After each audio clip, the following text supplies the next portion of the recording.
I am so hyped for our next guest because he is the world's strongest man. We grew up watching this former WWE champion. He is now with AEW and hasn't stopped with the heavy lifting. I'm so excited to introduce the legendary Mark Henry. Mark, welcome to the show. How's life been since joining AEW?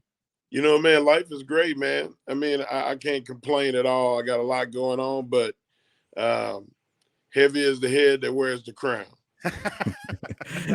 I like that, Mark. You were with the other company for such a long time. Was it kind of a big change for you to go to AEW? No, it wasn't. It wasn't a big change at all. It's at the end of the day, it's still pro wrestling. My expertise and understanding of it is pretty damn high. I spent a lot of time in the production office, as well as the locker room, as well as the ring. So I got to understand the business of pro wrestling and how to make sure that things run smoothly, and teaching professionalism and showing people that work ethic and um, the ability to have different opinions and coming up with a solution rather than dwell on the problem um, is been like a godsend for me. So that being said, AEW is a young company and they needed that, and I'm happy to fulfill any need that needs it.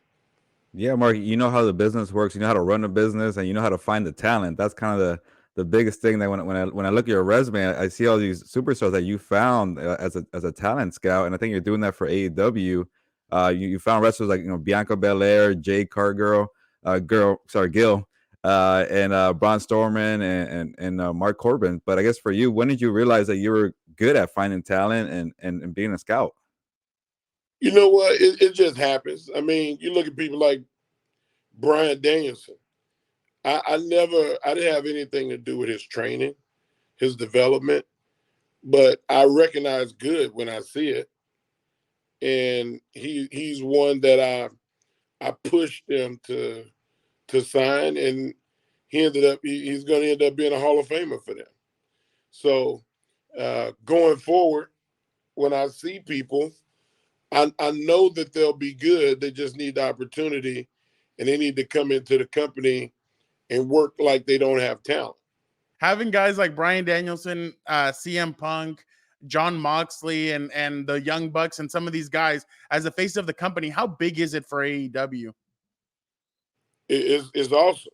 You always need stars, but you need stars that's willing to give and to make the people of the future, better.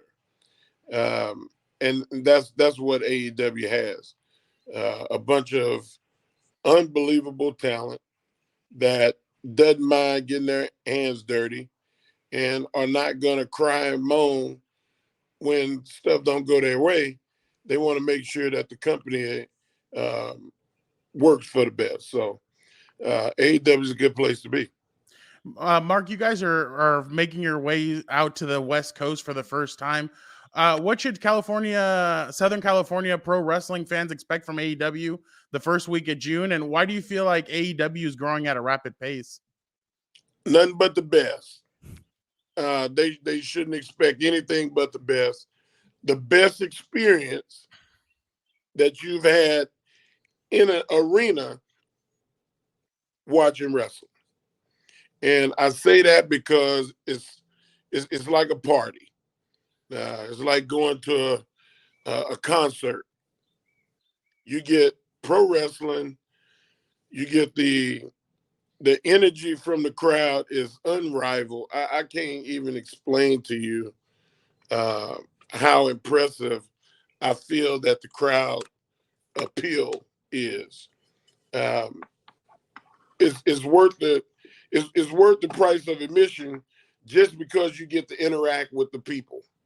Um, Anybody that's got a ticket that watches this program, call in, write, send messages, and see if I'm embellishing on what I'm saying. It's unreal. Mark, we need some story time with you now. I recently heard a story from the Undertaker that said that you guys were in Tokyo and that there was a car in your bus's way, and that you said, "I got this," and you went out there and that you moved the car. How big was the car, and was it tough to move? That was in the UK. Oh, in the UK. That was Manchester, England. Um, like the streets are pretty narrow, and that whole story um, is 100% true. The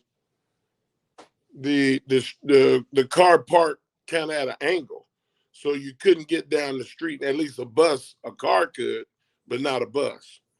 And I lifted cars before. It was probably like a mid-sized sedan, Ford Taurus looking like car, and I just was able to squat it, deadlift it, and move it over. And I was really, really strong back then.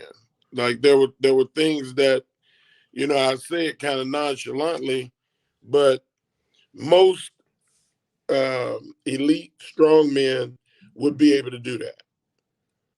How much does a car like that weigh? Any idea? About 4,000 pounds.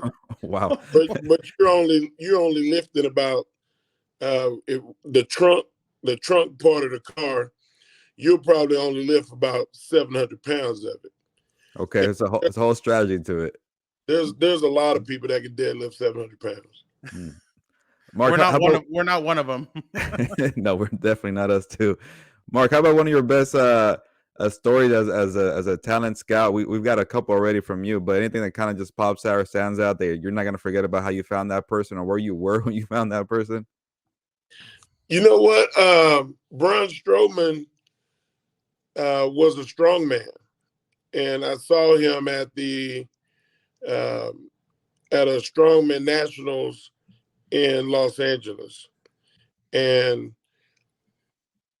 he just had so much personality. Anytime that he got ready to perform, he was like, "Are y'all awake? Come on now, get close. You don't want to miss it." Like that's pro wrestling. And I knew that he would be good at pro wrestling just on the simple fact that he was not shy. He garnered the attention of everybody around, and all he needed was to be taught how. And he was not ready. He said, "Man, I want to win the world championship." I said, "All right, man, I'm not a dream killer." But there was this couple of guys, Thor Bjornsson and um, golly, Zadruna Zavickas. It's about five of those guys that I knew that were going to hover around the top three, top five, and it would be, man, like if you were going to beat them, you would be able to beat them by now. And I didn't want to be the killjoy, so I just said, "Look, here's my number. When you get the itch, let me know." And it took 2 years, but he did finally call. And he said, can you still get me into wrestling?" I was like, "Yes, I can." And the rest was history. And he became a world champion also.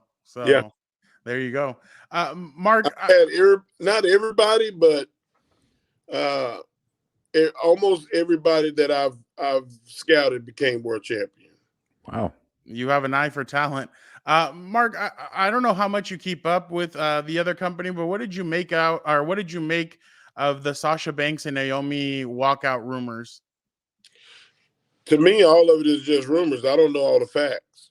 Like what I said about it on Busted Open, the show that I'm on Sirius XM, was there was not enough information that was out for me to make a concrete, factual analysis, and that I felt like it was wrong to say somebody is unprofessional or without everybody knowing what the facts were. Not to mention the statement that came out said that they left during the show. And now it's being said that they, over an hour or 2 hours, they had left the show before they started. So I don't know what's real or what's fact. And I'm speculating like everybody else. I think that the whole situation should have been handled differently on both sides. Mark, what's your favorite nickname? Is it the world's strongest man or sexual chocolate? You giggled like a little girl when you said that. Nicknames didn't define me. Being the world's strongest man was not a nickname. It was what I was. It was who I was. Like there's no fictional account of me being the strongest human ever born. To say you were number one, to say you were the best on earth at something, is, I realize is a great accomplishment, and I don't trivialize it. I love the fact that I have a moniker or something that's been connected to me that says I was somebody special. But, my mom used to tell me that every day. That's how, hey, moms always are the ones that bring out the smiles in us. Last one for me, Mark. Who is going to be the next inductee into the Hall of Pain? This sandwich that I'm about to go get. Because there's somebody on this show that says that you don't have it anymore, and it wasn't me. So I think somebody wants to be put in the Hall of Pain, and it's not me. In Texas, in Texas, we beat up the instigators. There you go, Mark. Doing all the talking, I ain't hear nobody else say nothing. I only heard you. I like that, Mark. I'm gonna start saying that mantra there. But Mark, are we done seeing you in the ring? Are you coming back at an AEW show? What's gonna happen for your career? I have no intentions on wrestling. Okay, you heard it. Hey, it was a beautiful career, Mark. What you're doing right now outside of the ring is really amazing, and you're bringing all this talent for AEW. We can't wait to keep on watching it. June 1st, AEW will be at the Forum in Los Angeles. First time they make their way out all the way to the West Coast. He is a legend in the wrestling business. Mark Henry, thank you so much for joining. Hey, compas on the beat. Compas means buddy in Spanish. So you're a compa of us. We're compas. Awesome. I'll take it. I appreciate it, Mark. Thank you so much for joining us. Hey, appreciate y'all, man.